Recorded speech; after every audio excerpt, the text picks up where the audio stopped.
Thank you, folks. Please welcome the director, Ofir Raul Grazier.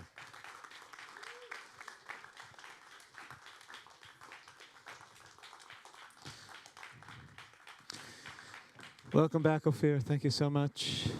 Thank you all for being here. Thank you for being a part of this. I'm excited to talk about this film. It's a beautiful, beautiful film. I'm going to start with something. There's so much as like insider and outsider stuff here with this film that I find, and there's the Pinocchio theme in the film that comes up.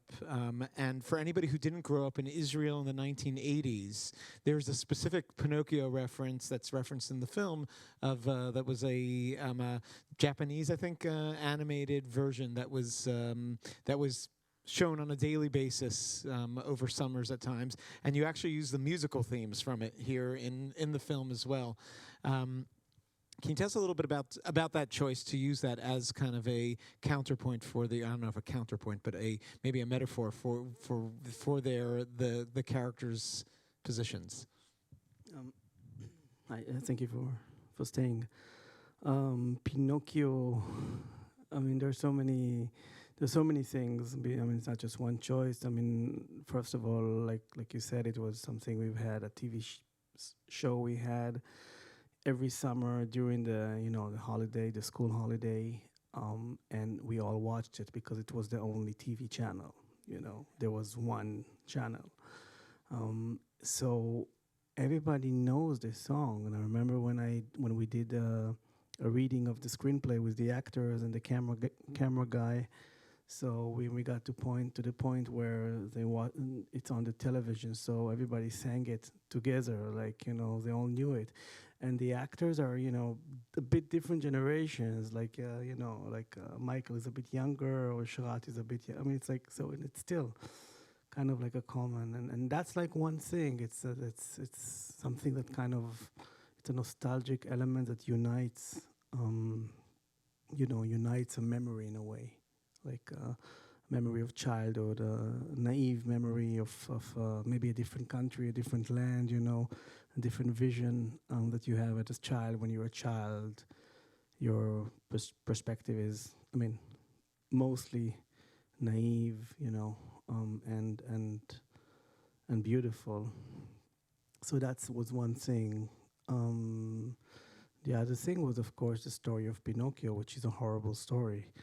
I mean, the book, it's a horror book. I've just re-seen there were two Hollywood versions that came out this year, and I'm just like, oh my God, this is a horrible story. Yeah, I mean, I haven't seen the last new ones, but the original book is a horror book about a child who goes through a journey of terror because he leaves home. He wants to become a real boy, so he leaves the village, he leaves his grandfather, and he goes on a journey. And this journey is a journey of nightmare. They turn him to a donkey, and he has to work in the field. It's crazy. And he wants to be a real boy. He wants to be real. And that's, for me, like a part of also like an element in the story, because for me, America is about children, most of all. Children who want to grow up and stop being connected to the children that they are.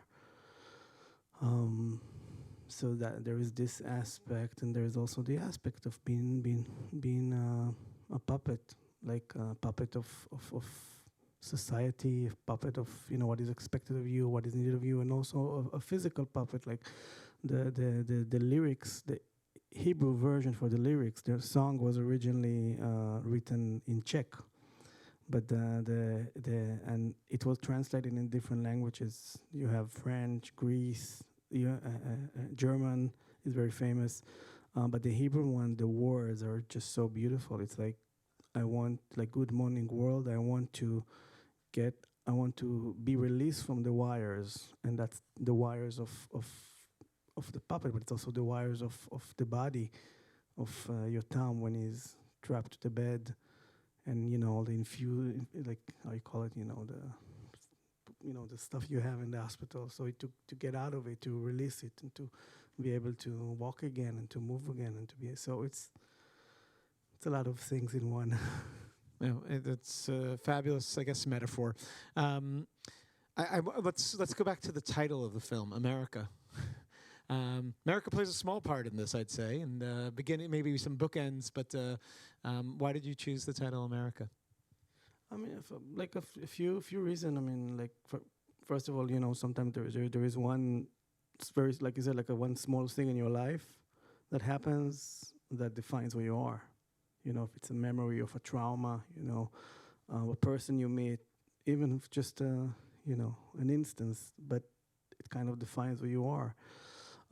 So that's one thing. The other thing that America for me, when I was a kid, America was like this fantasy, this like dream America, like because all the like most of the culture we had in Israel in the 80s was American films, American TV, American music even. We had very few content from Europe. We had like one TV channel, like I said, and of course, all of those things coming from the U.S. were like the one you consume as a child, or those of fantasy, Star Wars, and stuff like that. So as a child, America, the idea was like this, this dreamland, Disneyland, whatever, and that's for Ellie. Like this was like Ellie's dream to get out of there, to get out of Israel, to get out of the house he grew up in, the place he grew up in, and reinvent himself in this, land beyond the sea. This is like he's America, and he managed to do it in a way, even though somehow eventually Israel sucked him back in. So this was like his America. And for Iris and Yotam, America was the place that Ellie came from. So I didn't really see it as a real country. I mean, it is Chicago. It is like a real place. Chicago was the first place I visited in the U.S. First time I was in the U.S., I was 38 years old. I was not a child. So for them, America is this place he came from. So the place he is. So they, when he's leaving, they miss him. They long for him. But he's in that distant land beyond the ocean. So that's why America. I'm going to ask two more questions, then I'm going to open it to questions from the audience too. I'll let you be a part of this and ask your questions. Where did this story come from? The story itself. What was it a part of you? Is this something that? How did you come across the story? Where did it come from inside of you? It came from so many different things. I mean, it's the main thing was I wanted to tell a story about an immigrant who goes back to his homeland and gets stuck there, because this is in a way like something I relate to. I left Israel 13 years ago. I live in Germany, and but there is still this connection that you cannot unloose. You cannot unroot the connection from the place you came from. I'm sure a lot of people here, relate to that. Even if you're not an immigrant, your parents are, your grandparents are, and the place you were born in, the language you learned as a child, you can't cut out of it. So this is one story I wanted to tell, but I also wanted to not just tell, but also like show. Like I like when I think about making a movie, I think first of all about the image, about the cinematic image. I mean, not just the story and the narrative, but also like what do I want to see, what do I want to feel, what do I want to hear. So I knew I want to make a movie about water. I knew I want to make a movie about flowers, about nature, about the power of nature. Nature as something healing and beautiful. But I also wanted to do something about nostalgia and about the landscape of Israel, but not Israel, the, let's say, political entity, but more like, the land. I wanted to shoot in those spaces. Like before I had a screenplay, I had this vision of this, walk in the mountains and this cave, down the earth, and, all these places. So it's like all mixing together. Where, by the way, was that the waterfall? Where did you shoot that? The waterfall is it's called the White Waterfall. It's in like east to the Galilee Sea. It's like, very very nice place. And also, it's also capturing something that I don't know how much it still exists in Israel, but this going on this little nature hike in this very basic nature hike in Israel that's kind of unpaved and off the charts. It's something that Yeah, that it's used to be there. it's really unique and beautiful phenomenon, especially because it kind of relates to this history of the land, being connected to the land. There is something almost biblical about these places. And when we were in school, they take you to all these places. It's like really an adventure, and it's just, I mean, it's connecting you to nature and to those landscapes, to those flowers, to those wild animals you meet. That's for me like something that I think is essential in a way. And for Eli, this is like essential. Like, he goes to Israel, he has to take care of his house, he wants to get rid of it. And then he goes and visits his friend, and the first thing he want to do is let's go to the creek, where we used to go as kids. So that's like something essential for his health, even.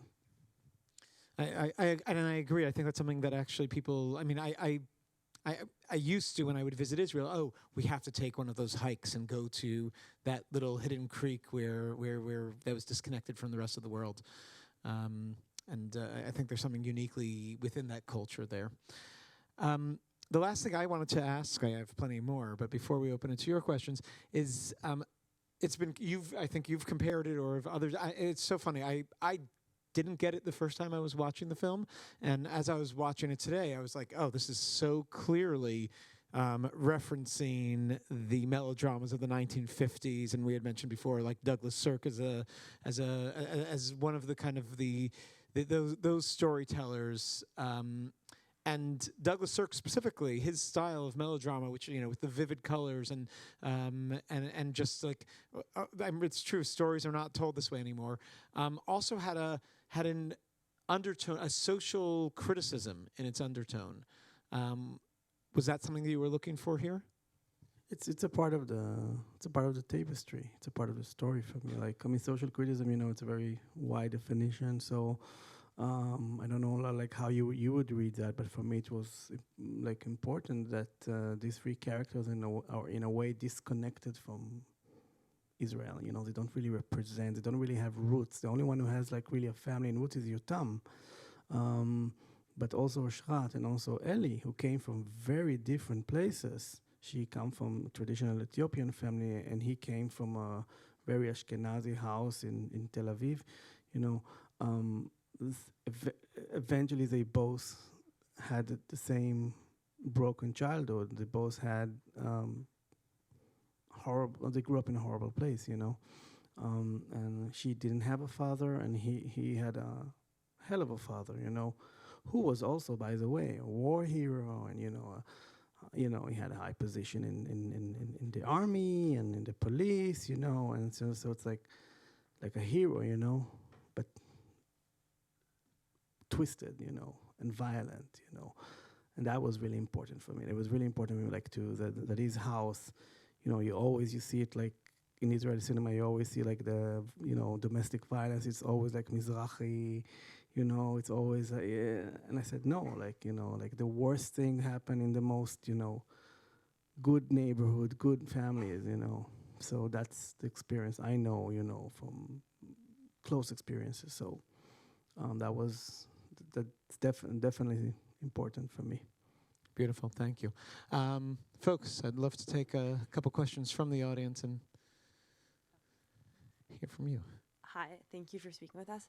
I was wondering, I noticed that there was a lot of Christian symbolism in the film. Like Eli changes his last name to Cross. And then Yotam stays with like sisters, and then also like I guess water as a symbol of like baptism maybe. I was wondering if you could speak a little bit about like on that. Yeah, sure. I mean, the Christian elements, like they come from two places. First place is the obvious one, like him being in a way a saint. I mean, I see him as a saint in a way. Some people maybe not, but for me, Eli is kind of this really. He really, I wouldn't say died for our sins, but the idea of being a saint, of being like someone who sacrificed himself for other people, for greater good and for the future, for specifically in his case for children. So this was like one thing, and the other thing was also like his disconnection from Israel. Like he really wanted to invent it, so he changed his name. Also his first name he changed. So that was also something to do, but it also has to do with the country, like with the land, because like Israel, when we talk about Israel, like we often forget that there are Christians there, and like this is like the birthplace of a Christian too. And when we were thinking about where to put the rehabilitation center, so I wanted to make this like kind of a gesture in a way to the Christian hospitals that were built in the Holy Land, like in the 19th century. Like a lot of churches built like hospitals, and they were the first institutions in that area who took care of the lepers, of the orphans. They took care of them, like all these Christian institutions. And nowadays there are like very few. There are still a few running. Like there is one in Haifa, I think. There was like one in Jerusalem, but most of them are they don't exist anymore. But I kind of wanted to show that in a way, to give like a voice to that. And also it's women, like the hospital in Israel, like the hospital in the beginning of the film, that's like a doctor, the doctor is like a guy, like there's no chance he's never gonna wake up, then there are these women, and they bring this other energy, which is more spiritual and more, and that's what also. Hi, thank you so much.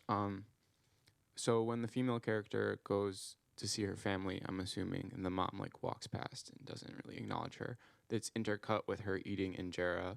And I was wondering, is that her eating her mom's cooking, or is that her going to like a restaurant? Maybe it's supposed to be ambiguous, but it doesn't really return to the family again. So I was wondering what about that. Yeah, I mean it's like a restaurant. I mean she goes there, but there is no. Her mother sees her and then she walks away. So that's like it was like a very sad moment, for us.